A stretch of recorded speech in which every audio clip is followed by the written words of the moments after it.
Bharat Bangladesh টি-20 series. এই সিরিজে ভারতের বিধ্বংসী প্রতিপক্ষ হবে কি? বাংলাদেশের এমন কি কেউ আছে যে কিনা ভারতকে রুখে দাঁড়াতে পারে? বাংলাদেশের এমন কি কেউ আছে যে যাকে ভারত গুনায় ধরবে? দেখেন, ব্যাটসম্যানদেরকে তো ভারত কেউ গুনায় ধরবে না, অ্যাটলিস্ট বোলারদেরকে কিন্তু কেউ একজনকে ভারত গুনায় ধরবে, এটা আপনারা সবাই জানেন। অভিষেকে যে ভারতকে ধসাই দিছিল মনে আছে না আপনাদের? হ্যাঁ, আইপিএল এ অভিষেকে যে হায়দ্রাবাদকে চ্যাম্পিয়ন করছিল, যাকে ভারত খেলতে নামলে বাংলাদেশের সাথে আগে প্রথমে গোনায় ধরে, সে হচ্ছে মুস্তাফিজুর রহমান। যার ভারতের সাথে সুবিশাল একটা আইপিএল ক্যারিয়ার আছে, যার ভারতের সাথে অনেকগুলো সুখস্মৃতি আছে, যার বোলিং এ ভারত একাই কিন্তু নাস্তানাবুদ করে ফেলেছে ভারতকে। সব মিলায় মুস্তাফিজুর রহমান হতে যাচ্ছে ভারতের গলার কাটা, কারণ মুস্তাফিজের দেখেন একটা বিশাল আইপিএল ক্যারিয়ার আছে। মুস্তাফিজ এখানে প্রায় 58 থেকে 59টা ম্যাচ খেলছে। হ্যাঁ, মুস্তাফিজের এতদিনের টি-20 ক্যারিয়ার। হ্যাঁ, টেস্টে যখন মুস্তাফিজ ছিল না বাংলাদেশের হয়ে, তখন ভারতের মিডিয়াতে অনেকেই মুস্তাফিজকে খুঁজছে। তারা চিন্তা করছে যে মুস্তাফিজ কোথায়, কারণ টেস্টের মধ্যে মুস্তাফিজ অনেকদিন আগেই টেস্ট খেলা বাদ দিয়ে দিয়েছে লাল বলে ক্রিকেটে। মুস্তাফিজের সেরা ফরম্যাট হচ্ছে ওডিআই এবং টি-20, সেখানে মুস্তাফিজ ফিরতে যাচ্ছে।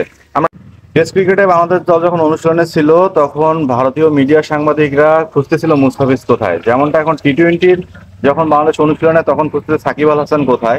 হ্যাঁ, যখন সাকিব আল হাসান অবসর নিল, হ্যাঁ, তখন ভারতের অনেক মিডিয়া কর্মী কিন্তু জানে না। ঠিক তেমনই টেস্ট ক্রিকেট থেকে মুস্তাফিজ যে নিশ্চুপ নীরবে অবসর নিয়েছে, এটা কিন্তু ভারতের অনেকেই জানে না। কারণ মুস্তাফিজ এখনো ঘোষণা দিয়ে কিন্তু টেস্ট ক্রিকেট থেকে অবসর নেয়নি।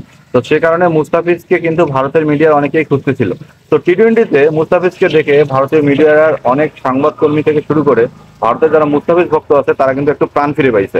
কারণ ইন্ডিয়ার মাটিতে একমাত্র বাংলাদেশের সব থেকে জনপ্রিয় ক্রিকেটার সাকিব আল হাসানের পরেই যাকে ধরা যায়, বা বলা যায় যে এখন সাকিব আল হাসানের উপরে যিনি জনপ্রিয় ক্রিকেটার, তিনি হচ্ছে মুস্তাফিজুর রহমান।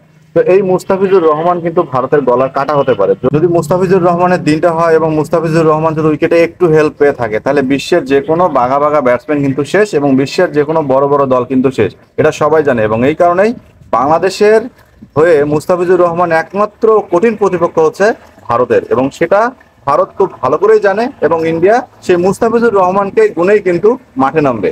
ভারতীয়রা বা ভারতের টি-20 টিম যেটা আছে, তারা বাংলাদেশের ব্যাটসম্যানদের নিয়ে যদি চিন্তিত না হয়, তাতে কোনো সমস্যা নাই। কিন্তু তারা বাংলাদেশের পেসারকে নিয়ে চিন্তিত আছে। শুধু মুস্তাফিজুর রহমানই না, বাংলাদেশের শরীফুল ইসলাম থেকে শুরু করে তানজিদ হাসান সাকিব, এমনকি তাসকিন আহমেদ কিন্তু ভারতের জন্য হুমকির স্বরূপ। তো ভারত যে বাংলাদেশকে টি-20তে অত হালকাভাবে নিবে, এটা কিন্তু কোনোভাবে পসিবল না। দেখেন, বাংলাদেশের প্রতিটা বলার ফর্মে আছে, এবং বাংলাদেশ সে বোলারদের পারফরমেন্স কিন্তু ইন্ডিয়া টি-20 ওয়ার্ল্ড কাপেও দেখতেছে। সেই কারণেই মুস্তাফিজ থেকে শুরু করে বাংলাদেশের যত পেসার আছে, ভারতের ব্যাটসম্যানদের জন্য কিন্তু সবাই অনেক ভয় ধরাবে। কারণ আমরা টেস্ট ক্রিকেটেও দেখছি বাংলাদেশের পেসারদের বিপ্লব। তো টি-20তেও বাংলাদেশ কিন্তু ব্যাটসম্যানদের আগে বোলারদের দিকে তাকায় থাকবে।